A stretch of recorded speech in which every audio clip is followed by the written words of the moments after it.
Hi, my name's Sean, Sean Williams. I run Rare Guitar Club, which is a club for people who like rare and vintage guitars. www.rareguitarclub.com.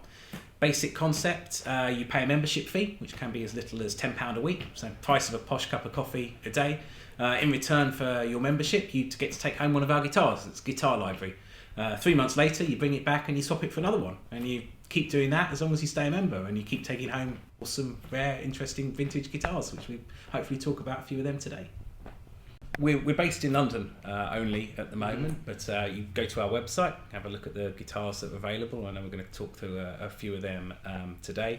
You sign up online. You sign up. Our basic package, for example, costs just £10 a week. So you sign up online, £10 a week. We will then meet you in one of our central London premises. We'll bring a few guitars with us. You pick one of them, take it home. 3 months later, we arrange to meet in another one of our central London premises.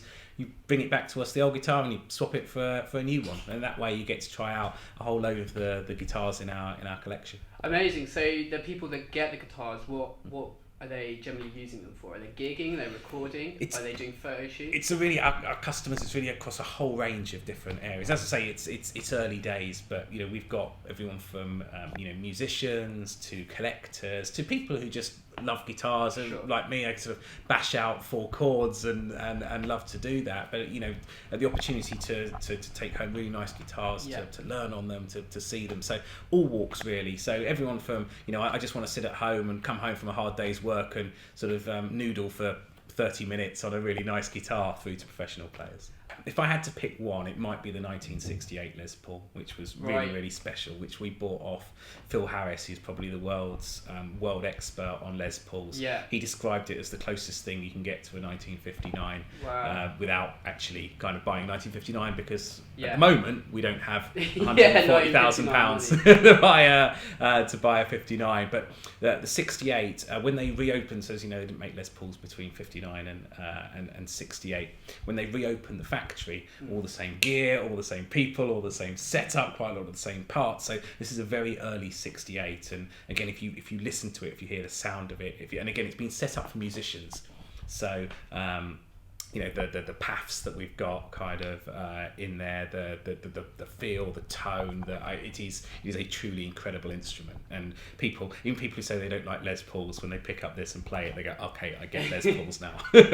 So if I had to pick one favourite, it might be that. So one of the things we'd love to do is start to get guitars which got particular histories with particular musicians. So we've got one guitar in our collection like that, which is a personal favourite of mine, British rock band from the 90s called the Wild Hearts. Absolutely kind of one of my favourite bands ever.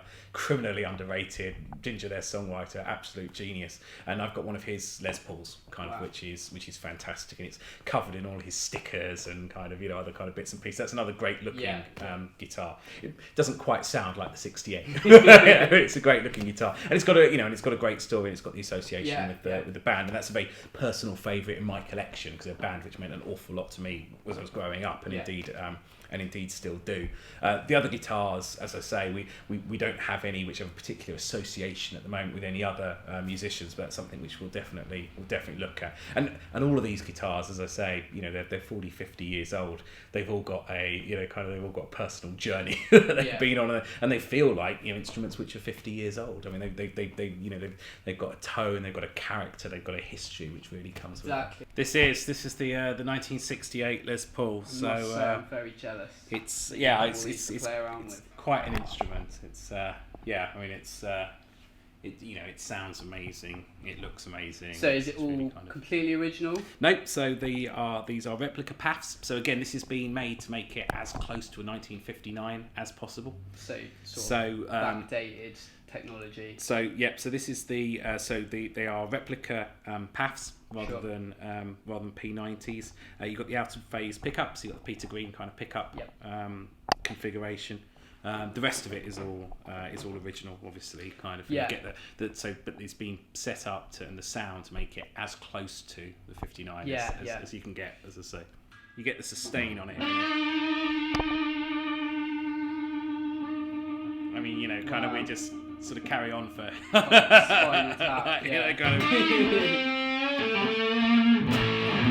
and you get this, kind of it sounds like effortless a proper Les Paul, kind of really kind of as I say, it's just it's an amazing instrument. It is really absolutely kind of special.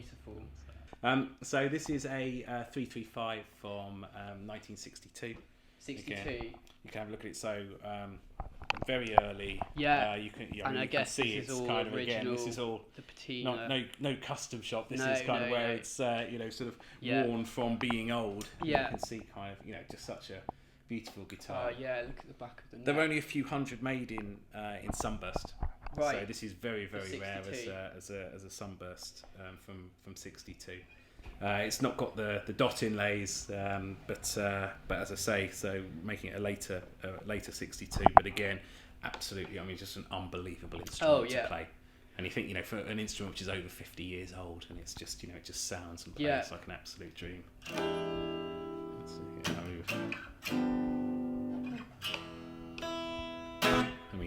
and again, £10 a week you can take this kind of instrument home. This is a £12,000 guitar, Wow. kind of. Yeah. So all your instruments are professionally set up and serviced before. Again, part of this view, they are players' instruments. So every single one of our instruments has been professionally set up. It's ready to go. You could take it out to a gig tonight and play it, and it would sound and play fantastic.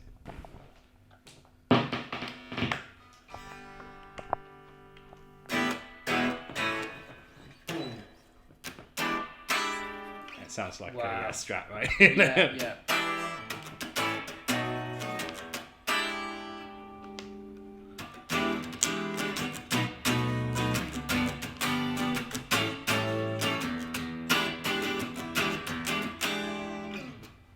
It's kind unbelievable. Of, just the Strat sound just sings through. Again, if you go onto the website, you can hear Alyosha play Hey Joe on it. Kind of, and this is. It's a 65 Stratocaster. 65. It's what Hendrix would have been playing. Oh, yeah. Kind of, and it just sounds like no other instrument. So awesome. This looks like the original pick guard. This plastic, is absolutely the original bridge. This is absolutely all original. Yeah. And as I say, so very early 65. As you know, in 1965, CBS took over from Leo Fender. Yep. And so this is one of the very last. You can see the L there. The Leo era guitars. It's got all the springs still in the back. Absolutely. It's got the whole piece. This is a very special guitar. I played when it's one. It's a really tough job running guitar club.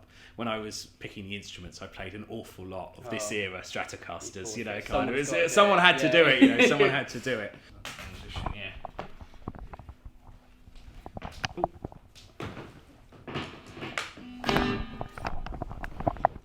Okay, so 1965 Fender Jaguar. 1965. Again, another transition year. So the year that Fender was sold to CBS, but again another Leo, another L on the